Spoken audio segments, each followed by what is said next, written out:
everyone, happy Tuesday. It is April 14th. Welcome back to online learning. We are going to be continuing to learn this week about scientific text.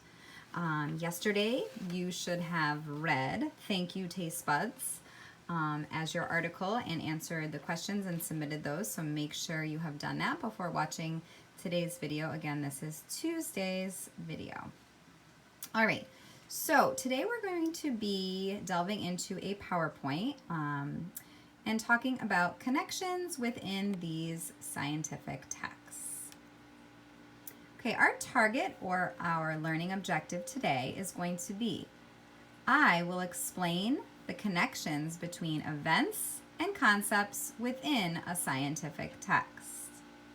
So go ahead and read that back. The objective is, I will explain the connections between events and concepts within a scientific text.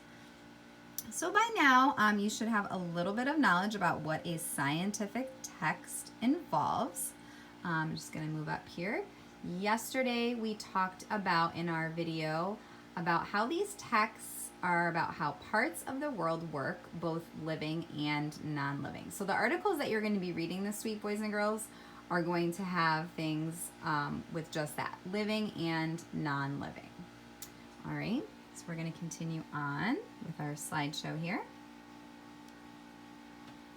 All right, so let's think about the things that we already know, our prior knowledge. Have you noticed the connections between events that take place around you? Okay, so this first graphic here, you will notice this is something that happens often.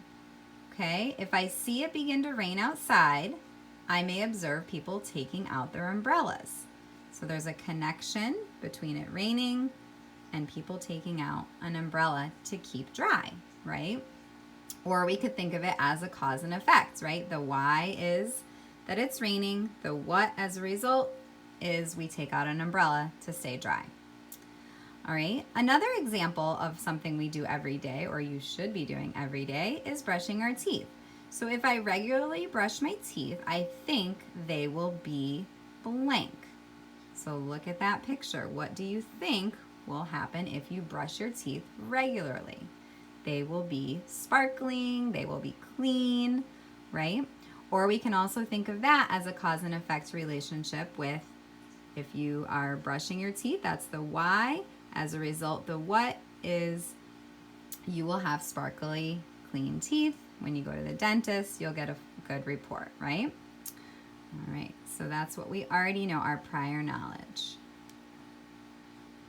All right, so looking at this graphic, it says, just like you can observe connections in events which take place around you, so there's the picture of the rain clouds and the umbrella, we can also observe these connections within the scientific text that we're going to be reading this week. You're going to be reading a series of 4 articles. Okay, yesterday you had your first one, Thank You Taste Buds.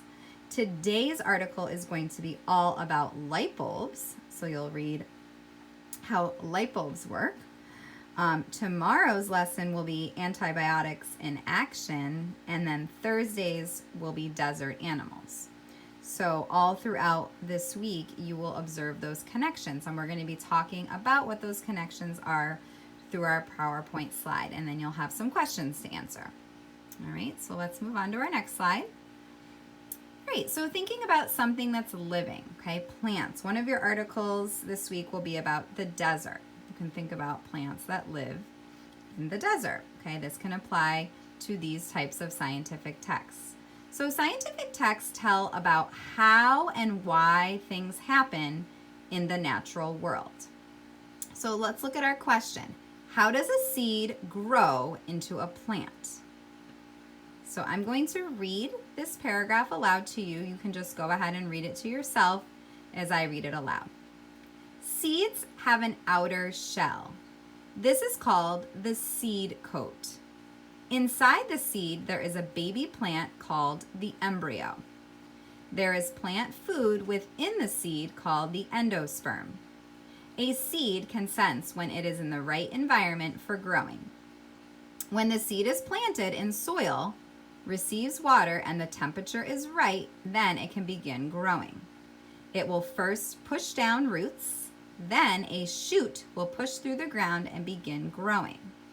Plant matter is produced mostly from air and water, not from soil. So looking at this statement down at the bottom, a scientific text tells about blank. So go back up to what we read at the top. It tells us about how and why things happen in the natural world. So in this paragraph, they're talking about how the seed starts out and how it needs specific things such as water, the right temperature, soil, for it to begin growing. Okay? So that connection can be made in the natural world around us. Okay, looking at this graphic, now we're going to tie this back to what we learned last week about cause and effect relationships within historical texts. Cause and effect can also be seen when we read scientific text. Okay, so looking at this picture, continuing on with the same concept of plants, when a seed is planted inside of soil and it receives water, air, and sunlight, that is the Y, so it's being watered, it's receiving air and sunlight from outside. As a result, or the effect, we see our arrow, that means as a result, then it can grow into a plant. So it needs those things to grow. Scientific text describes connections between two events. So if I do this, this will happen. So here's our Y. As a result, what happens? Okay, so we can tie that right into these types of articles this week that you're going to be reading. Okay, here's another topic where we see some connections within the text called ecosystems. So again, I'm going to read aloud. I want you to read to yourself as I read aloud. Did you know that the food of almost all animals reverts back to plants? Some animals eat plants directly, and some animals eat other animals that eat plants. When plants and animals die, some organisms such as fungi and bacteria break these down. These organisms are called decomposers. Decomposers can restore nutrients from the dead animals and plants back to the soil. Okay, so decomposers should sound familiar to you. We did some science lessons before we left school about the food chains with Miss Diaz, and we talked about that. It means breaking down. So here's some other examples. Sometimes scientific texts can have multiple connections. Sometimes they may only have one or two, but sometimes they can have multiple or many. So in this case, it says some animals eat plants. Some of those animals eat animals that eat plants. Animals and plants die. Fungi and bacteria decompose the animals and plants. So a scientific text can have multiple connections within a text. So just like I was saying about the food chain, okay, it starts out here and then it's going to come back, decompose, and those animals and plants will be there. So there's a lot of different ways that we can use the strategy of both connections and cause and effect within these types of texts. All right, the last slide we're going to look at today says it's important to be able to explain the connections between events and concepts within a scientific text, because if you can understand how events and concepts connect together, you may better understand how the world works around you. So we are constantly making connections, right? All around us, all the time in our real world. We make personal connections all the time with things. And we also notice how things are related. So it is important to be able to explain connections between events and concepts within a text, because it helps us to better understand the things around us. Okay? So this is something you're going to be doing all this week as you read your scientific texts. All right, so remember again, today's assignment or article is all about light bulbs.